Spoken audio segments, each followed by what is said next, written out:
কি বোকাচোদা নাকি আমার কপালে বোকাচোদা লেখা আছে? রেপ করেন না, প্রোটেকশন লাগায় মাস্টারবেট করছিলেন। What the fuck! দেখেন যে যাই বলেন, এই আর্মি অফিসারের জায়গায় আমি হলে ঠিক আছে এই মেয়েটাকে একটা কথাই বলতাম, ए रंडी मुंह बंद रख वरना मुंह में दे दूंगा चोको। আসলে এরা কোন লেভেলের হলে এইসব প্রশ্ন করতে পারে, তাও প্রশাসন এবং আরো অনেকগুলি ছেলেদের সামনে। ছবি না, উত্তেজনামূলক ছবি, গোপনাঙ্গের ছবি, সোশ্যাল মিডিয়ায় গোপনাঙ্গের ছবি। রেপ করেন না, প্রোটেকশন লাগায় মাস্টারবেট করছিলেন। ভাই এইটা কার ফিউচার ওয়াইফ? আর যাব না বেগুন তুলিতে ললিতে, আর যাব না বেগুন তুলিতে হাতে নাতে। ওই বেচারা তো বিয়ে হওয়ার পর এইটাই বলবে। मछली जलती लानी है वो मछली वाला चौथ है। Hello everybody, welcome back to edge ভাই। आप कहाँ थे ज्ञानी बाबा? আসলে আমি আমার ইন্ট্রো খুঁজে পাচ্ছিলাম না, বাট এখন পেয়ে গেছি। চলেন ভিডিও শুরু করি। मिले लंड मुझे छोड़ना मत सिखा टूटा मेरा दिल। আরবি টহলের নাম করে এসে আমার আরেকটা বুঝাবেন আমি কি বোকাচোদা? এটাই আমি বলতে চাই আপনি একজন বোকাচোদা। দেখেন এদের এই পুরোটা ভিডিও আমি দেখতে পারিনি, কারণ এই বালপাকনা আইকনিক ছাপরি মেটা প্রচুর অ্যাডাল্ট কথা বলতেছিল। আমি শুধু ভাবতেছি এই সেনাবাহিনী ভাইটার কি পরিমাণ ধৈর্য। দেখেন এই মেয়েটা যেভাবে সেনাবাহিনীর সাথে পরাপর বেয়াদবি করছে, আমি শিওর আপনার সাথে যদি এইটা করতেন তাহলে এই বেয়াদব মেয়েটার সাথে আপনি এইটাই করতেন। আর এই টাইপের কিছু মেয়েরা আছে যারা এই ধরনের ব্যবহার করাকে স্বাধীনতা মনে করে, তাদেরকে বলে দিয়ে এটা স্বাধীন না, গাভিন বলে।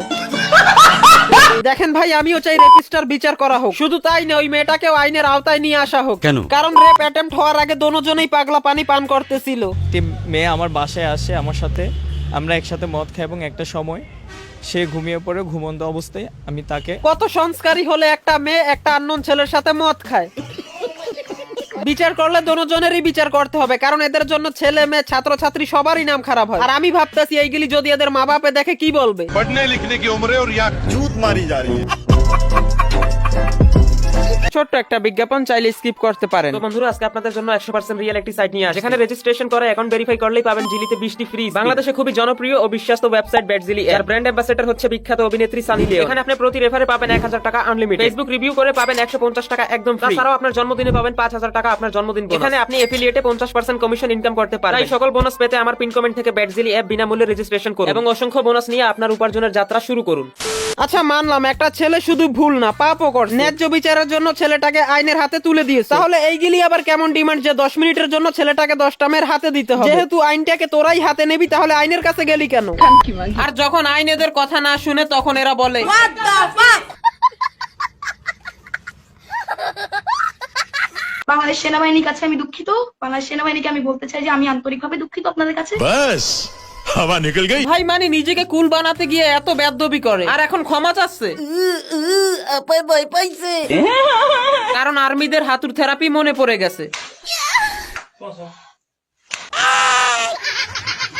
যখন দেশে এরকম যুদ্ধ, যখন একটা মানুষের সামনে এসে কথা বলতে পারে না, তখন পুলিশের গুলি নিচে আমি একমাত্র কথা বলতেছিলাম, এবং তখন আমাকে সবাই কুইন কুইন বলছিল। এই কথায় আমিও একমত। আন্দোলনের সময় যখন এই মেয়েটার প্রথম ভিডিও আমি দেখি, বিশ্বাস করেন রাসেল ভাই, এই মেয়েটার জন্য আমি একটা কথাই বলছিলাম, जान दे देंगे इसके लिए। क्या बात कर रहे हो आप? কিন্তু এই ব্যবহার শোনার পর আমি কি বোকাচোদা নাকি আমার কপালে বোকাচোদা লেখা আছে? প্রোটেকশন লাগায় মাস্টারবেট করছিলেন। এখনো একটা কথাই বলি, हुस्न तेरा तौबा तौबा तौबा। আমি জানি আপনারা এখন অনেকেই আমাকে গালি দিবেন, স্পেশালি নারীবাদীরা। তাদেরকে আমি বলে দিই, ক্যামেরার সামনে বেয়াদবি প্রমোট করাটাকে স্বাধীনতা বলে না। শুধু তাই না, আইন নিজের হাতে তুলে নেওয়াটাকে অধিকার বলে না। প্রত্যেকটা মানুষের জন্য রুলস এবং লিমিটেশন আছে, কারণ দেশ আবেগ দিয়ে চলে না।